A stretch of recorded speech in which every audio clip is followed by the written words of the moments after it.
closet. So Uh, I'm unseen. I see you are, Jenna Pooh. Well, listen, it's just as well. No, it's Are not. you We in? need Here's Rachel. good. Sissy, I've been thinking about you Rucker, all week, Tamara. Miss Nan. Thank you. How you Who's And doing? Tamara? Is I'm that just a nervous wreck, and I'm fine. I Okay. see Eddie Chin, Yeah. sweet Eddie Chin. Oh yeah. Hi, sweet Eddie Chin. Yeah, he's mute his pictures. Okay. maybe seen and not heard? if you There's put it Bill on Jr. if you put it on speaker view, you will see the main speaker at say when Nan is giving her part and the other family members. When you change your view, then um, you'll be able to you'll be able to see the main speaker instead of all the squares all over the place. I've muted everybody right now. We'll be starting the music in just a little bit. If you We need you to stay muted because if you are not muted, you will take the space away from the person who's speaking. So if you need to get in touch or you're having some technical difficulty, you can send me a message in the chat and let me know.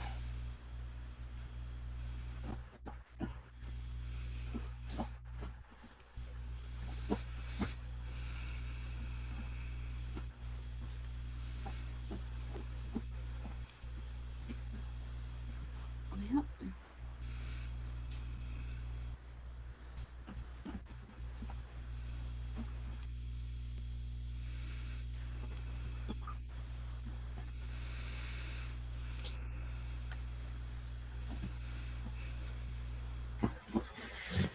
I don't know what happened to it.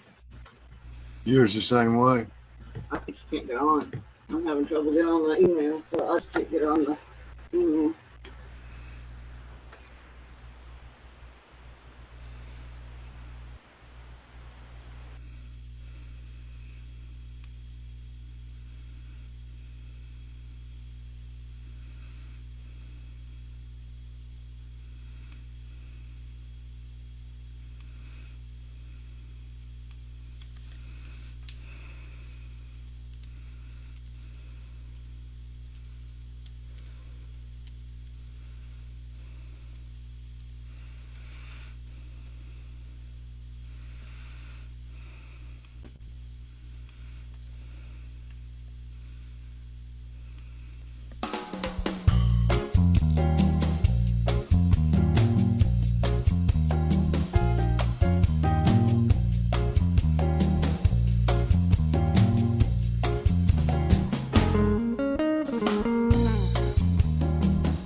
Yep.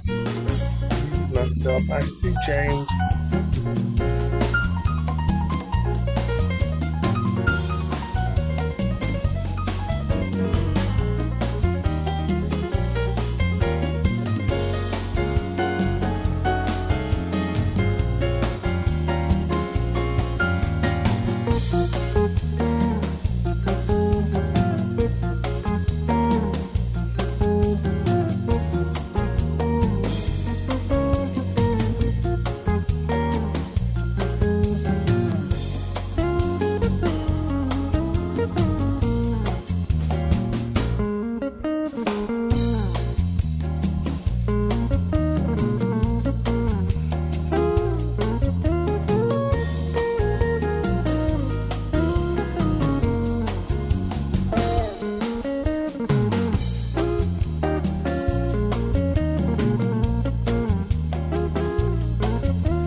That's what I was saying.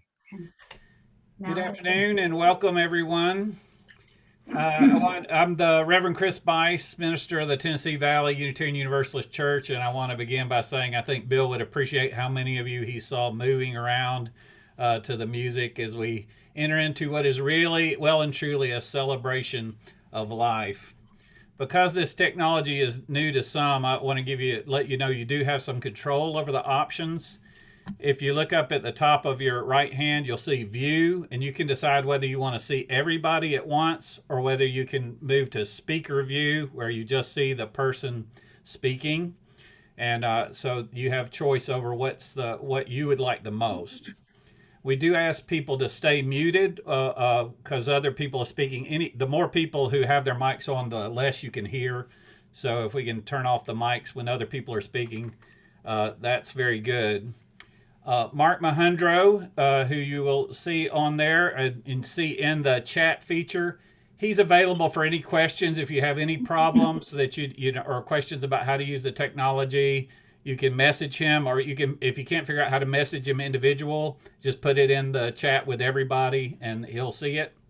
And that'll be a way to address it. You'll also see the order of service in the chat feature. So if you want to know who's speaking next and just have a sense of what's happening, that's just a little bit of housekeeping for this very new way we have of doing memorial services. So Your pointing means nothing to me. I'll offer us some opening words. There's words in a Jewish prayer book that read this way: the light of life is a finite flame. Or do it. Like the Sabbath candles, life is kindled. You're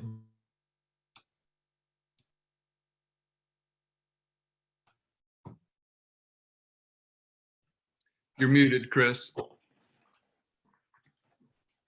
How long have I been muted? Just a couple of minutes. Okay. I'll just begin.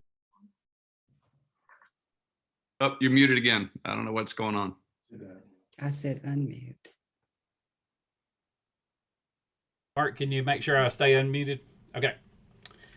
So these are beginning with some words from a prayer book. The light of life is a finite flame. Like the Sabbath candles, it is kindled, it burns, it glows, it radiates with warmth and beauty, but then it fades away and is no more. Yet we do not despair. We are more than a memory vanishing into the darkness. With our lives we give life. Something of us can never die. We move in eternal cycles of darkness and death, and light and life.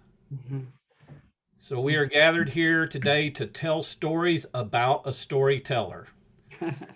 Bill Morgan served in many leadership positions in this congregation, including board member, president of the congregation, member of the church choir. But the role I remember him the most for was simply folding newsletters. This was one of the things he did back when we had paper newsletters that you could fold. He would come in every Monday to fold newsletters. But I can tell you there were a lot of stories told for every fold. So today we're telling stories about a man who told stories, and we will be remembering the things he loved, like his family and his friends and jazz music and antique cars and model railroads and vacations with his friends at the beach. In today's service, we will hear many different voices and many people will share stories. But let's begin by listening to his favorite hymn, which is Spirit of Life. If you know the words, you can sing along with it.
Hey, thank you all for being here for Bill's memorial service.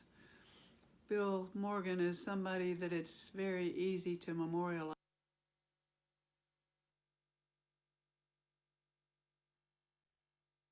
but it's very hard to say goodbye to Bill Morgan.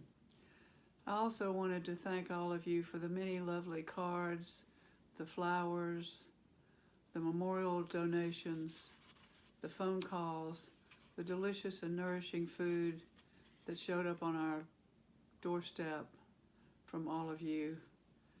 And for all of you, some of you who repeatedly brought food to our door, you know who you are. Thank you very much.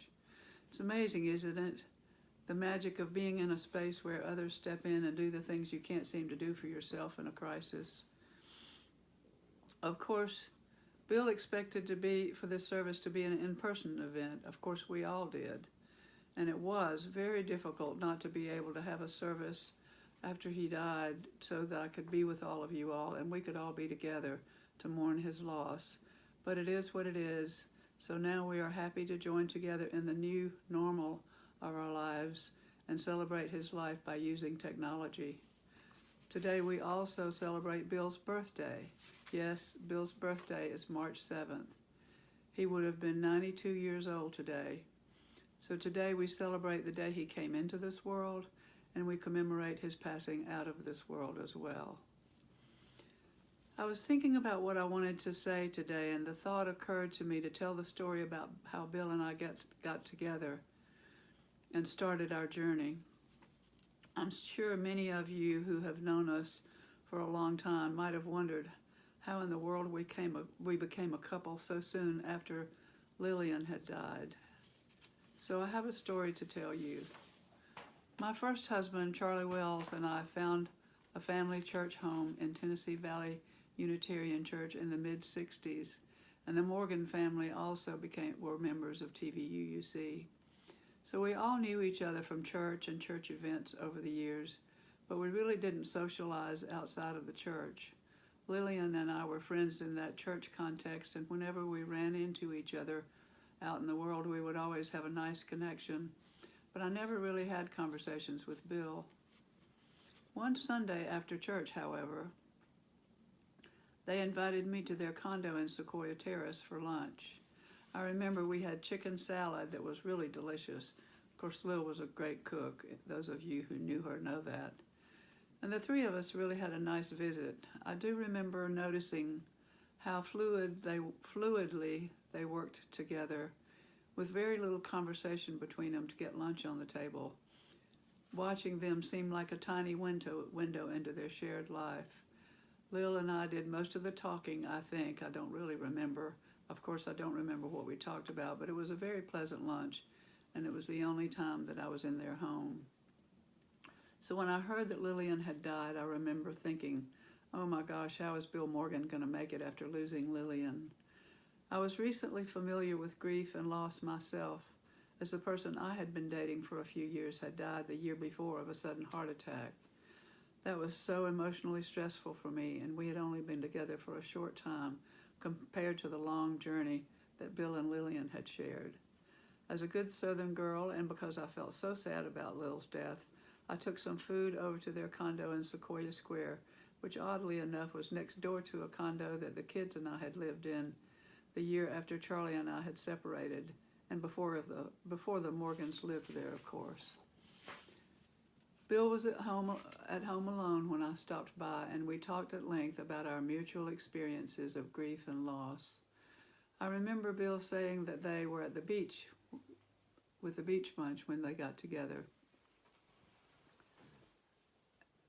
and that he should have known it was that she was getting weaker, but he didn't really accept that. Fortunately, he said that his friends at the beach told him that they thought that he should take Lil home. They did for him what he could not do for himself and helped him to move toward acceptance that the end might be near. I could relate to that denial in the person that I had lost. He had been hospitalized for a heart event and had been told that if he didn't stop smoking, he would die of a heart attack. That happened, of course. So back to Bill and me. Bill said he drove far too fast to get her home once he realized that she was fading. We also talked about how powerful denial can be when something we don't want to happen is about to happen. We both cried, and we also consoled each other. So Bill and I were having a conversation about a meaningful experience. That was a new experience for us because we just didn't have conversations like that before. Then we talked about plans for the service and the family was coming in and etc. He thanked me for the food and I left. As I left and I was walking to my car, I remember saying to myself, holy cow, what just happened? I was suddenly struck by the realization that our relationship had changed because of the depth of that sharing. We had created a connection that had not been there before. I thoughtfully acknowledged that and went on my way.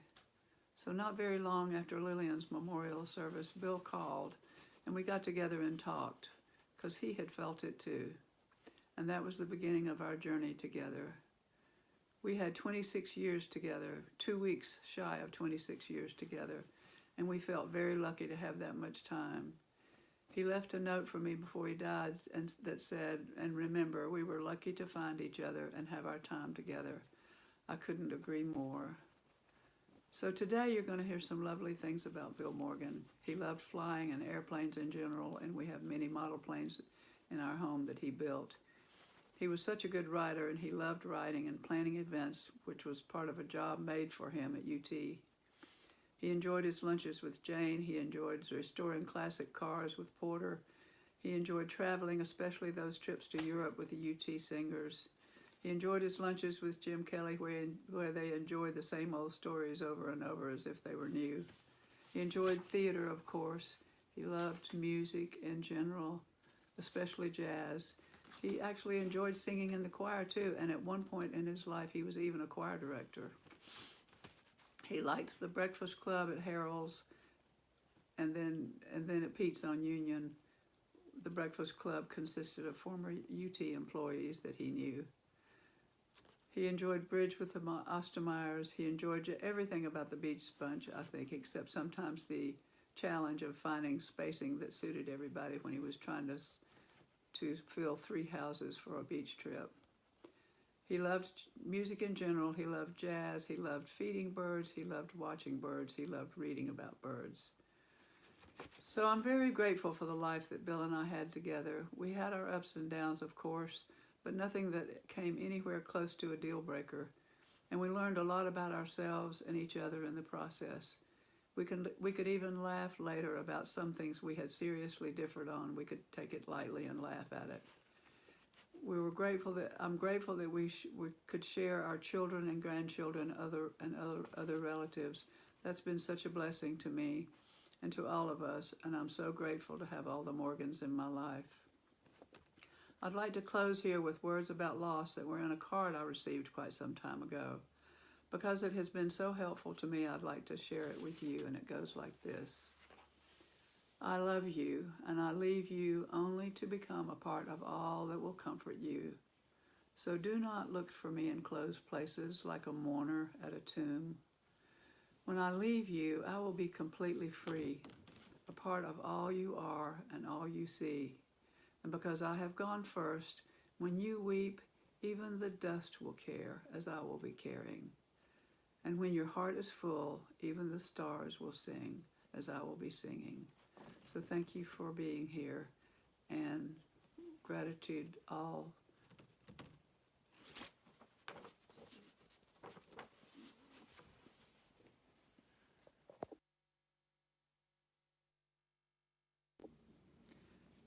Hey, thank you all.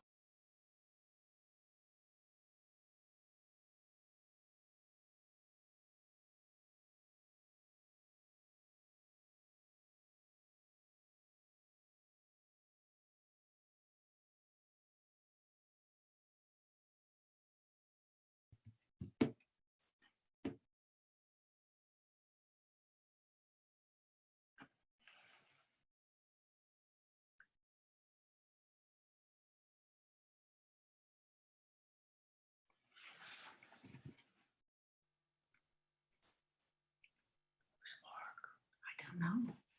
Maybe because. Oh.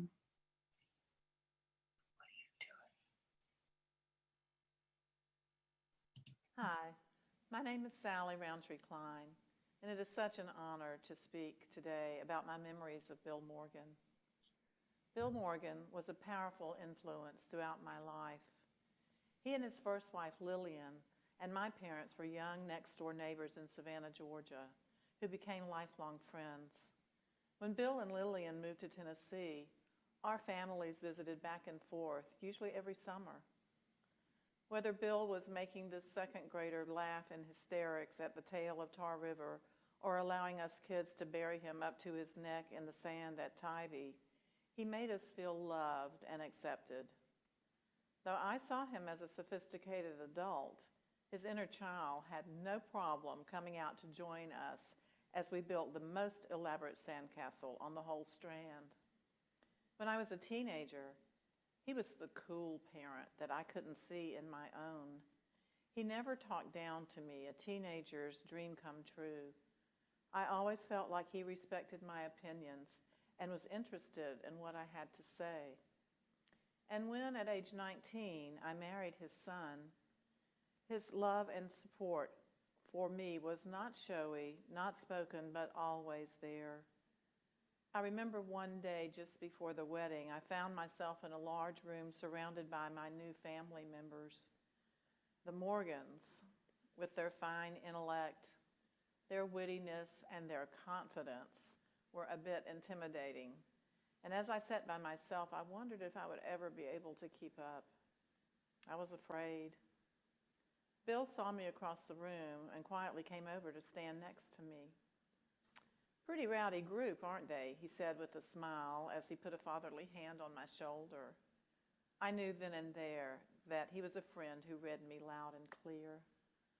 And the devotion he showed this daughter-in-law did not fade even when I relinquished that role.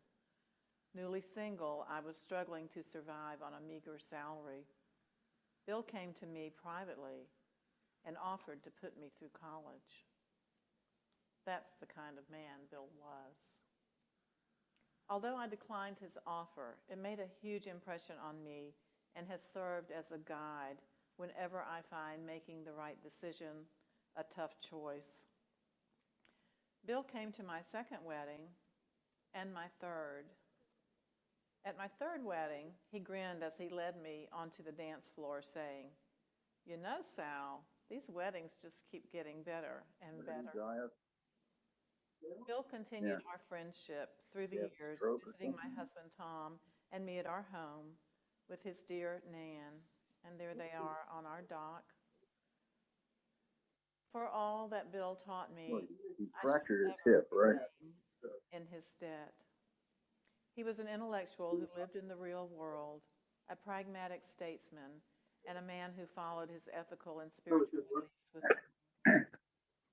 I will never forget his generosity, his brilliance, his wisdom, nor his quiet, steady strength in times of hardship. How fortunate I am to have been in his path as he passed through his journey on this earth. Thank you, Bill, from the bottom of my heart. My love, blessings, and abiding sympathy to my dear friend Nan and my kindred spirit siblings, Bill Jr., Jane, and Carol. Thank you. Hi, my name is Sally.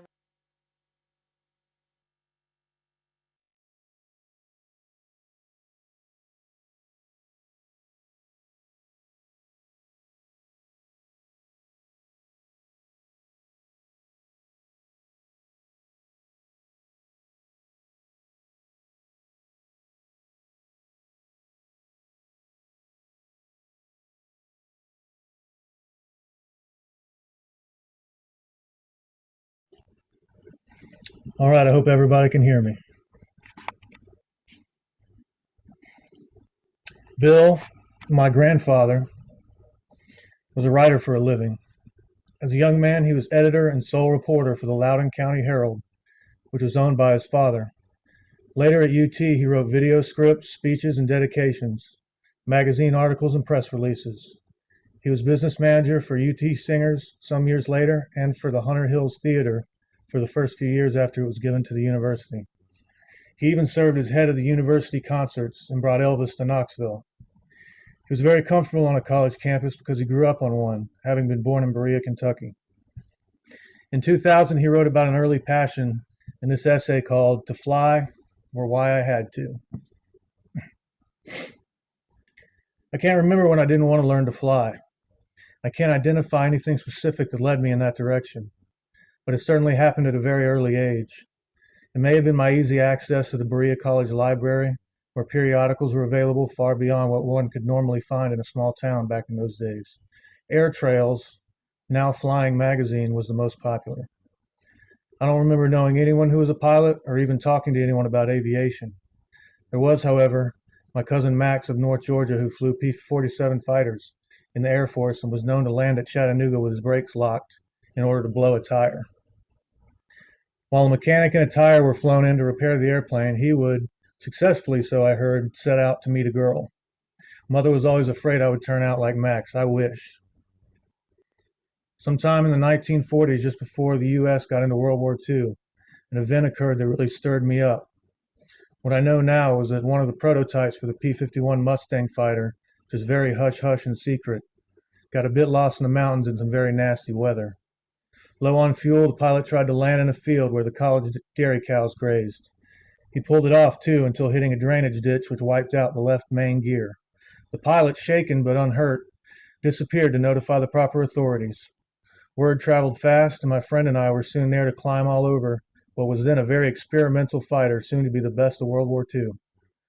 I even got into the cockpit and moved the controls.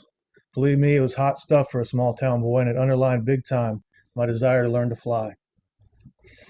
Before that year, I had already gotten into building balsa model airplanes of all sorts. Most were the popular Cleveland kits for constructing the parts of the plane to cover over with tissue paper. My work idea was in the attic, and I probably sniffed more glue than was good for me, but I had no idea of the hazard. I was a hazard, however, for when bored, I would open the attic window, wad some tissue paper in the tail of the plane, light it, and watch the model go down in flames. Twice I set the backwoods on fire, snuffing the first one out, but having those activities curtailed after the second one. Once I built a 7-foot wingspan Condor glider, an amazing model. I busted the wings twice just getting it down 2 floors and out of the house, but managed to glue it back together. For the first flight, I hauled it into the mountains east of Berea and launched it out from a rock ledge overlooking a broad valley. It flew, boy did it fly, and I never saw that big glider again. At 14, I got a scholarship to summer camp near Shelby, Michigan. The next year, I went back as a counselor, watching over a tent full of boys pretty close to my age, and serving as a lifeguard and teaching sailing out on Stony Lake. That sure prepared me for the military, since I had never seen a sailboat in my life. Once you turn a sailboat over enough times, you start to get the hang of it. The most important event of that year was the discovery that a fellow counselor had an uncle who ran an airport in Traverse City. We went up there twice to visit, and given that it was the first time around with so many airplanes in an airport, I was enthralled. I knew I was going to do what I came back for next summer, when I came back the next summer.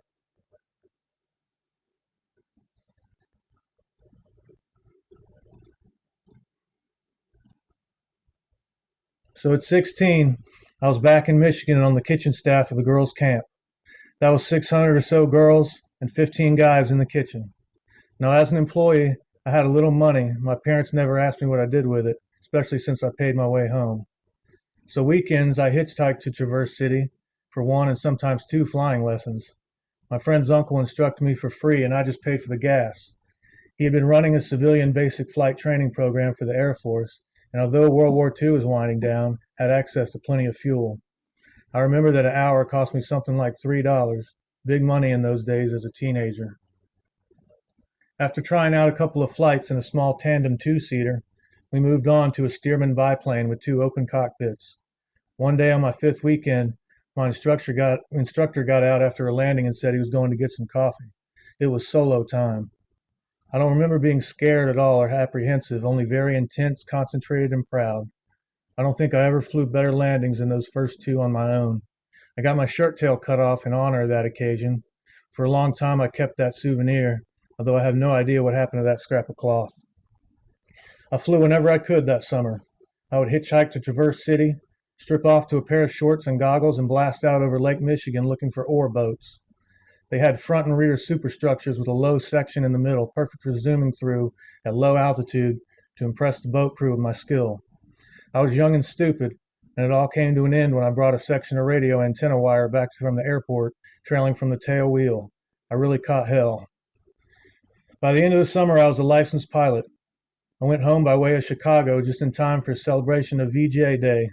It was beyond description, especially for this country boy. So I was back in Berea. There were no airplanes at all. But up in Richmond, there was a little airport, and I often hitchhiked up there to watch other people fly. Occasionally, I would come up with enough money from a paper route to get an hour in a Piper Cub, but that happened far too seldom for me. I do remember soaring off one afternoon to show off my flying skills over a moonshine still east of Berea. I knew the owners, but found out that they were very nervous about revenuers when a bullet hole appeared in the left wing.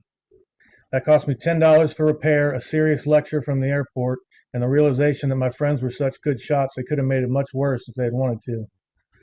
Keep in mind, my parents had no idea that any of this was happening.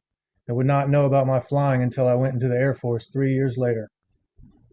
But first, I moved to Shreveport, Louisiana for my freshman year at Centenary College.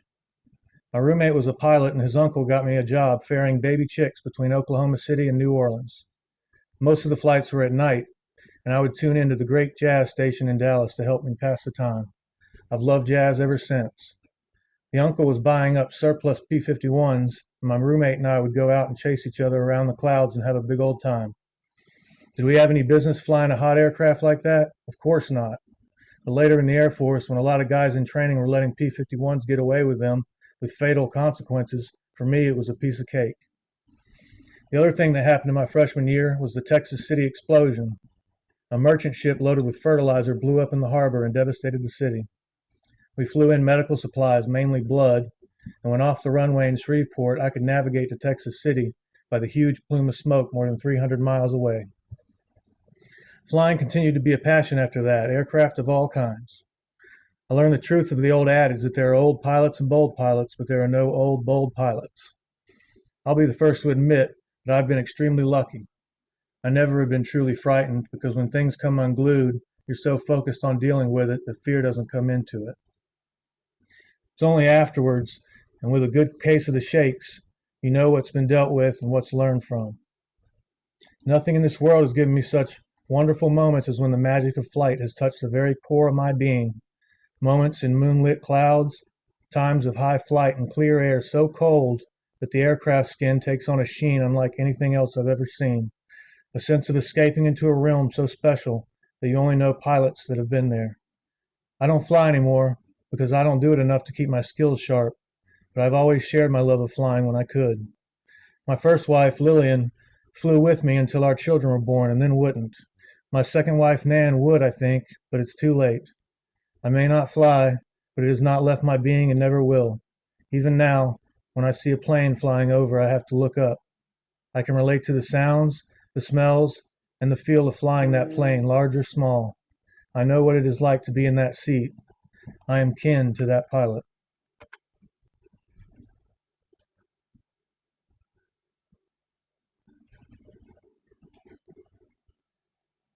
And that's all. Thank you for listening.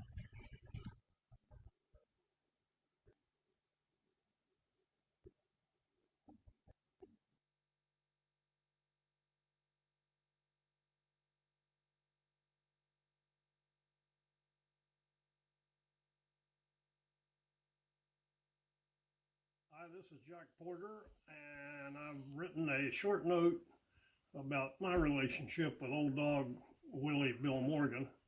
I say a short note for a lawyer. I'm going to read some of this. My friendship and experience with Bill over 50 years benefited me much more than him. Bill was somewhat cautious in his manner, the perfect airline pilot, and the opposite of me. The combination of the two of us kept me out of some trouble over the years and conversely got Bill into a bit of it. We hooked up as friends in a serious way after we both got interested in restoring antique cars, and we traveled together for over 30 years to the Charlotte Antique Auto Show in April of each year.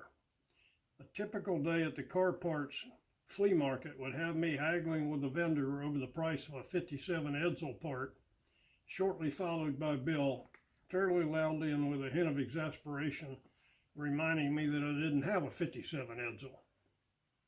The following are the personality traits that I saw in William, each trait followed by a sentence I remember him uttering to me to emphasize the point. Calm. I'm not saying the potential for a good time wasn't there. I'm just saying upon reflection, I won't ever go out with you in that inflatable boat again. Intuitive. I will go with you in that old ratty boat, but we go upstream first. Then when the motor quits, we can at least drift back to where we started. I hope you can swim. Cautious. Porter, I'm not getting in that old car unless you put some gas in it first. I don't care what you say that gas gauge reads. And a closely related one, I'll go with you, but I'm not pushing it home. Professional. I knew a B-17 pilot who had a large sign in front of him in the cockpit that simply said, think. I'm going to get you one, maybe more than one. Practical. You think that child swing set will hold the weight of that LaSalle car body? Uh-huh. Well, I've never seen a 2,000-pound child before. Caring. Porter, it's up to you. You go ahead. But without me, if that's what you want to do, I'll tell Barbara what happened to you. And so on. I've known many people in my fairly long life, but can truly say none that I would rather be on an adventure with than Bill, and we had plenty of them over the years. A true friend, a highly interesting and complex person, liberal socially and politically, but conservative in his approach to some other aspects of life. Excellent but subtle sense of humor, extremely loyal to his friends and family, and a joy to be with, not to mention being a good drinking buddy. Needless to say, he is sorely missed by me, by Barbara, and I know by you, but lives on in our memories and in his children. Well done, William.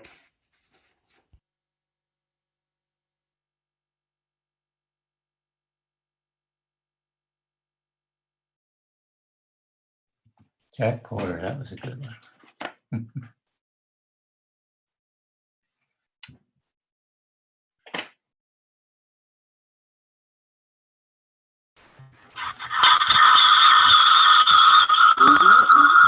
There you are, Bill. You're moving around, I think that's you now. Better start the story. Hello? I think this is a story my grandfather wrote. My dad's. Bill, can you hear me? You've got some feedback going on. We couldn't hear you. I muted you real quick. I don't know if you have two devices on or not. So I'm going to unmute you again.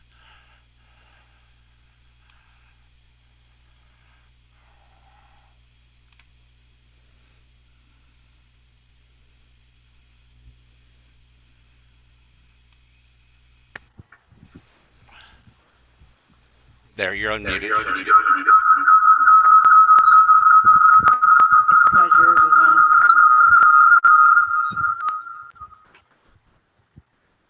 Okay.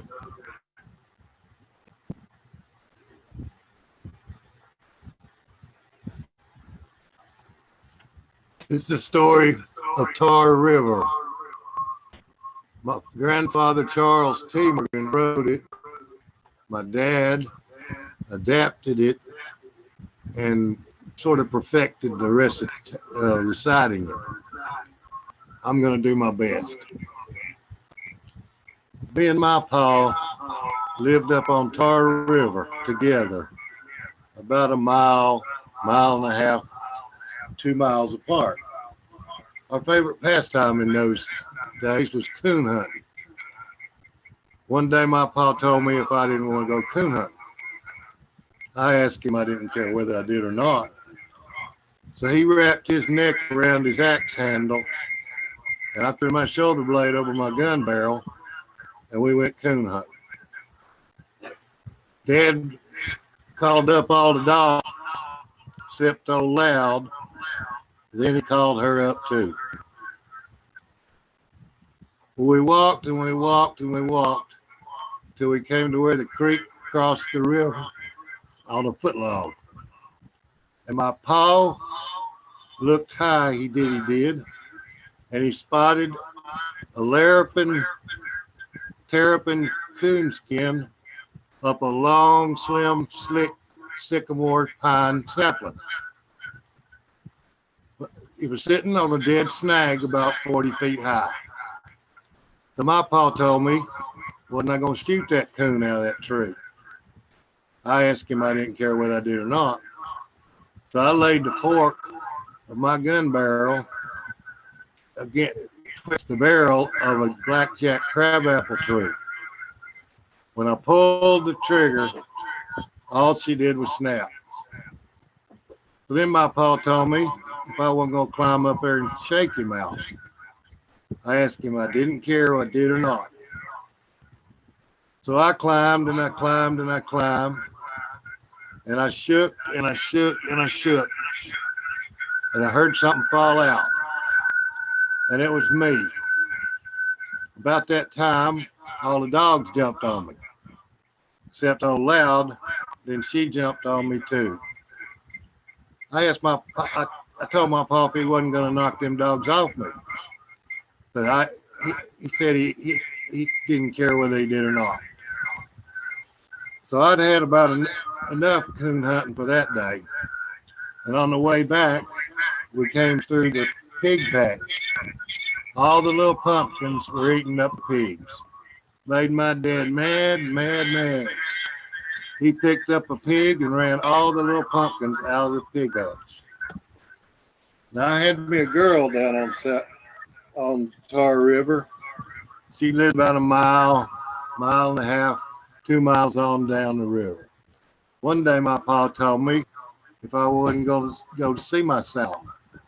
I asked him, I didn't care whether I did or not. So I went out to the barn. Old Bill put the saddle and bridle on me. He got on, and we went off riding down the road. We came to a place where the fence post was sitting in the corner of a stump, and Bill got scared, but he hung on, and we got there. The fence rode out to meet us, and old Bill threw the reins over my head and got off. I went walking in the front door, shut wide open on the back side of the house, threw my hat in the fire, spit on the bed, and there was my Sal sitting flat on the floor in a rocking chair. Well, we sat and talked and talked and talked. She talked about herself, and I talked about myself till we got tired. Then she asked me if I didn't want to go down to the orchard, the peach orchard, and pick some pears. I told her I didn't care whether I did or not. So we walked, it was getting about dusk, and we walked down the road as close to each other as we could get. Her on one side of the road and me on the other. So I climbed up in the peach tree, and I was throwing the oranges down to my Sal, and she was catching the apricots in her apron. About that time, I fell out of that tree, landed right astraddle the fence with both feet on the same side, and well, I lost it. Pretty near broke my back. I went over and jumped on old Bill, and we went off riding down the roads backwards. And I hadn't seen my Sal, and she hadn't seen me since then. We're both wondering what the devil happened to each other. My dad was an interesting man, as all of you know. When I was about 14, I learned that he could throw a knuckle curveball. I learned to catch that knuckle curveball after a lot of work, and my mother wasn't crazy about it because sometimes I caught him with my face. But he taught me a lot of things in life, how to be a man, and I thank him for me being a rarity in Tennessee. A near 70-year-old white man that believes in equality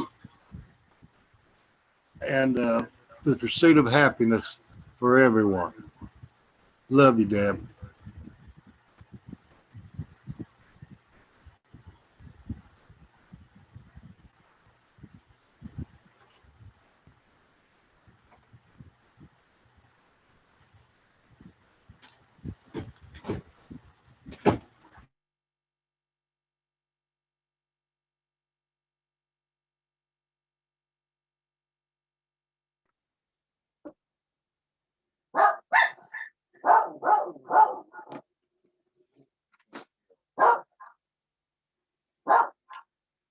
Hi, everyone. I am a ghost because I cannot figure out how to turn my camera on. But I am glad to see all of your lovely faces. It's quite a treat. Given Dad's love for flight in all its forms, it is no surprise that he had a special affinity for birds. This poem by Wendell Berry was in his personal collection. Outside the window is a roofed wooden tray he fills with seeds for the birds. They make a sort of dance as they descend and light and fly off at a slant across the strictly divided black sash. At first they came fearfully, worried by the man's movements inside the room. They watched his eyes and flew when he looked. Now they expect no harm from him and forget he's there. They came into his vision unafraid. He keeps a certain distance and quietness in tribute to them. That they ignore him, he takes in tribute to himself. But they stay cautious of each other, half afraid, unwilling to be too close. They snatch what they can carry and fly into the trees. They flirt out with tail or beak and waste more sometimes than they eat. And the man, knowing the price of seed, wishes they would take more care. But they understand only what is free, and he can give only as they will take. Thus they have enlightened him. He buys the seed to make it free. Fly free, Dad.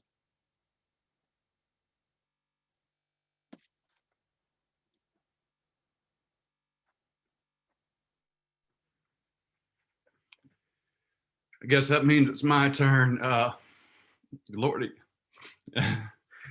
I guess I've never loved him or missed him more than right now, listening to these stories. That story Jesse told, it's just amazing. So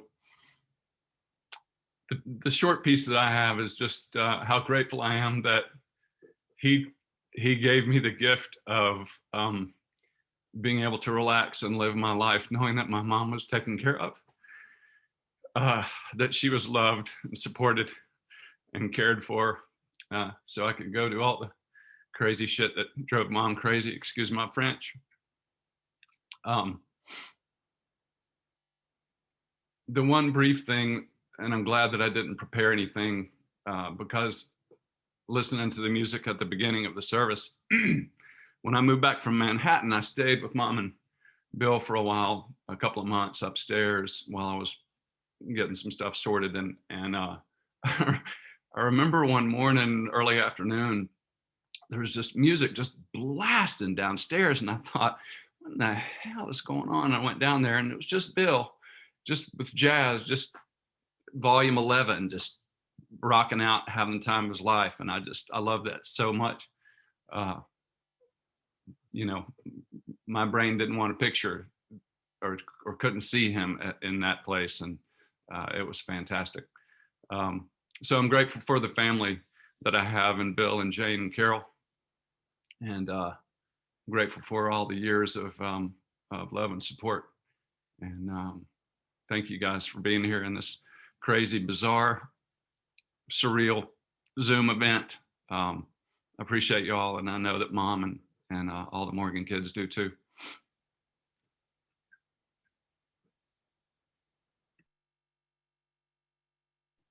All right, I guess it's my turn. I'm gonna try not to cry. I've been, getting really just emotional and touched by listening to all these stories. It's so wonderful. But for those of you who don't know me, I'm Rachel. I'm his granddaughter, and he was my step grandfather. But I never, in growing up, like I didn't even really realize that he was, so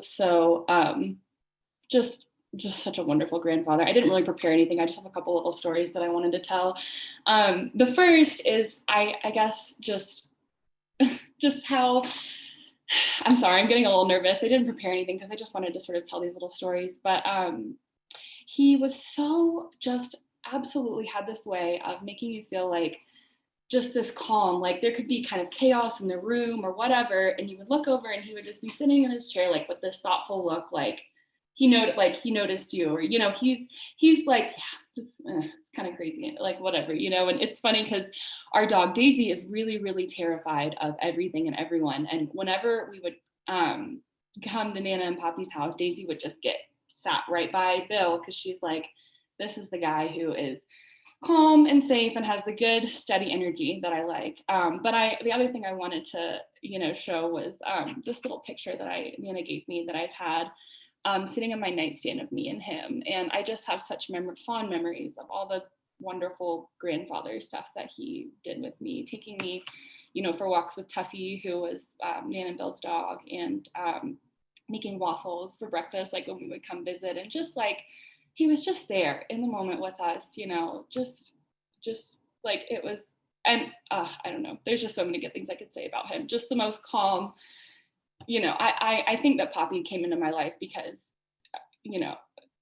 for a reason, because that was just such a wonderful, wonderful person to have in our family.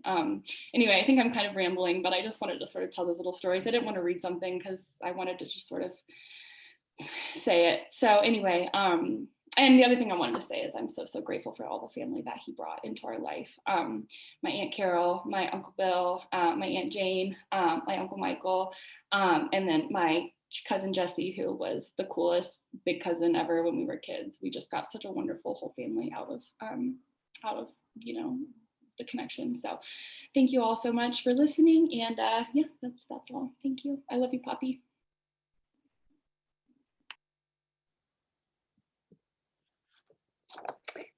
Hi, folks. It's Tamala. Bill was a loving and devoted husband to my mom, stepdad to me, and Poppy to my girls. Getting step siblings Jane, Carol, and Bill Jr. was an added bonus and the beginning of a new and blended family. I treasure the memories of our annual beach trips together, once a Morgan family tradition that our family was graciously welcomed into. We didn't have any trouble entertaining ourselves, and still there's much laughter when we're together. Bill was a calm and comforting presence in our family for 25 years. He was kind, quiet, and protective. It's just a little thing, but one time when I was visiting, he let me know that one of my tires looked low and maybe it was time to rotate them. And it occurred to me then that maybe he was checking my tires every time I was there. Just one of the many ways I felt his love and care in all the details. I'm so grateful for him in our lives. The last time I was over for a visit before the pandemic, we were sitting at the breakfast table. I just happened to ask him if he had any advice from the wise perspective of his 90 years. Before I left to come back to Asheville then, he handed me an envelope. On the front, it said, Tamala, a response to your invitation. And this is what he wrote. My wish for you is that you continue to go gently through this life with pauses now and then to smell the roses. The world can be a difficult place, what with the chaos and the uncontrollable events that come uninvited to us. Yet there is magic all around us. Your talent to see the beauty that is part of our world will always serve you well. So travel your own space and time with open eyes and open heart. and be glad. With love, Bill. Thanks.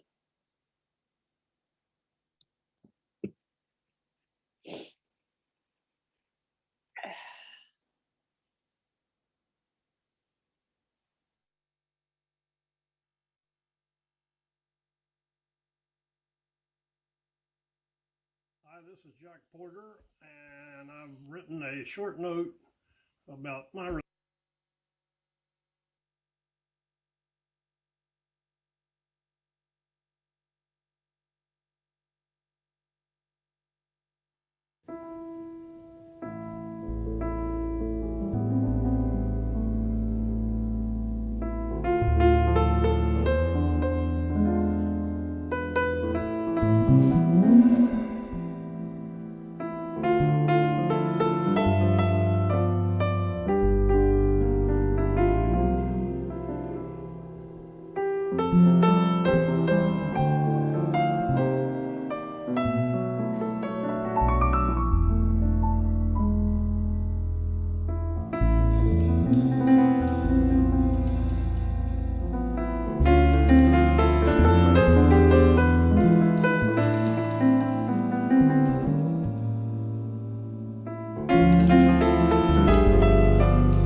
I'd like to, in closing, I'd like to thank everybody for being here, for us to remember Dad and our relationship with Dad. And well, he wasn't your dad, with Bill. I've got to say a couple of things about my dad. Was number one, he just had the best taste in women. He married two fabulous women and just lucked up. He and we as a family lucked up because having Nan and Tamala and her kids and Rucker and her sisters, has just been a joy, and it's just sort of amplified all the love and the fun and the humor and everything that I love about my family. So thanks, Dad, for doing a good job with that. Dad had a notebook that was full of stuff he wanted for his memorial service. The man was prepared at all times. And if you read through his notes, he probably would have just liked us to do nothing but play jazz for you. And we're playing as much as we can, Dad, but we also wanted to talk about you. And in closing, I'm going to read from some of his notes about what he wanted to end his memorial service with. And I think it really captured him and all of his wonderful, loving, complicated, interesting beauty. He says, "My closing choice may be a bit of a surprise. I always loved big band music, and Stan Kenton and his orchestra got a lot of my attention. I'm sure I drove my parents batty playing Kenton as loud as I could get away with in the house. I had big band ambitions, which came to fruition my freshman year at Centenary College. I went out for the football team and found one of those coaches that likes to see blood. One head-to-head face-off with a 225-pound defensive lineman. Yes, I know by today's standards that's small, but you have to remember that I weighed all of 148 pounds. And I saw enough of my blood to head for the marching band. There I found enough fellow students interested in big band music to form a 17-piece band with even a girl singer. I did my very best juvenile interpretation of Harry James, complete with trumpet, a few dance steps, and lots of smiling at the dancers. Harry didn't have to worry. I had leaned against the bandstand when Harry came to Shreveport with Joe Stafford along. But as I remember it, we played something like 15 or 16 gigs during the school year, made no money, but had a lot of fun." Back to Kenton. "The word was that you really had to be good to play these charts, and I was and am much intrigued by the musical patterns and harmonies. Kenton loved trumpets and liked to really turn them loose. He had some guys that were known for playing high notes that aren't even in the horn, by really tough and powerful lip control. There was a time as a teenager that I could blow a pretty mean trumpet, but I must confess that though I could get high on the horn, I could never make it this high. You're going to hear the Kenton version of Send in the Clowns. One of my very special memories has always been a night on Broadway with Jane, seeing the elegant musical A Little Night Music. Here is Kenton's majestic version of Send in the Clowns. Somehow the words of this song make a kind of philosophical statement about life with which I can identify. And those soaring notes that are not even in the horn are an appropriate way for me to say goodbye. Bye, Dad."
There's an opportunity to visit after the service. We'll have some breakout rooms. I think it'll appear right below on the bottom of the screen. You can pick a breakout room.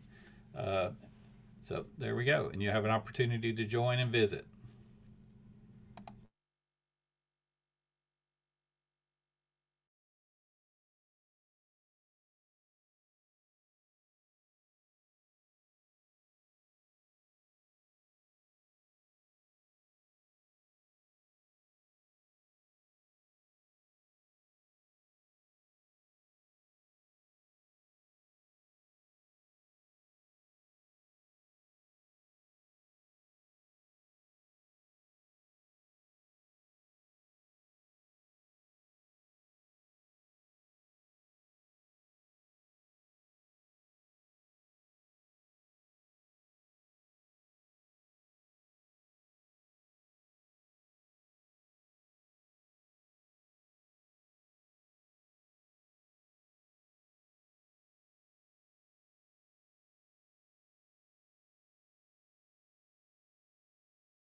If you hover near the bottom of the screen, you should see an option to join the breakout rooms. They're open right now. Otherwise, I could assign you to one if you wished.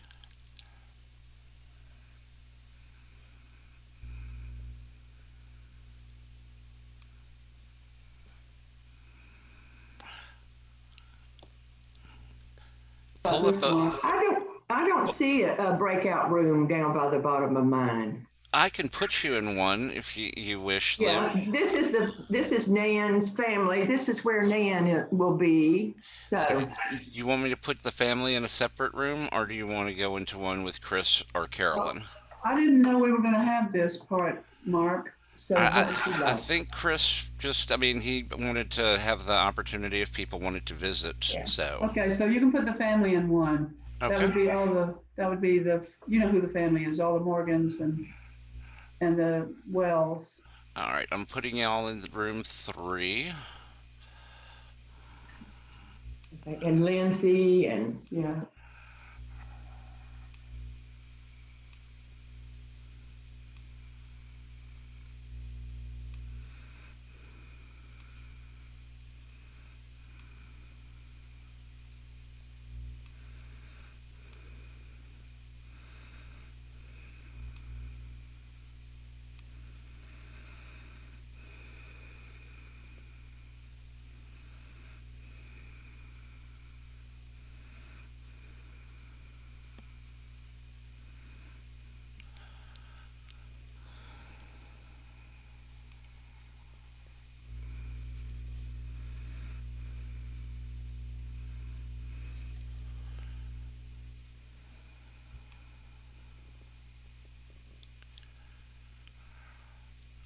You can also visit in this main area as well.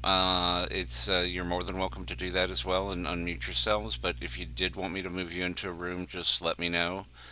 Chris is in one, and then Carolyn is back out here. But you're more than welcome to visit here if y'all wish to, and just unmute yourself. Aunt Jean, you look so much like Mom.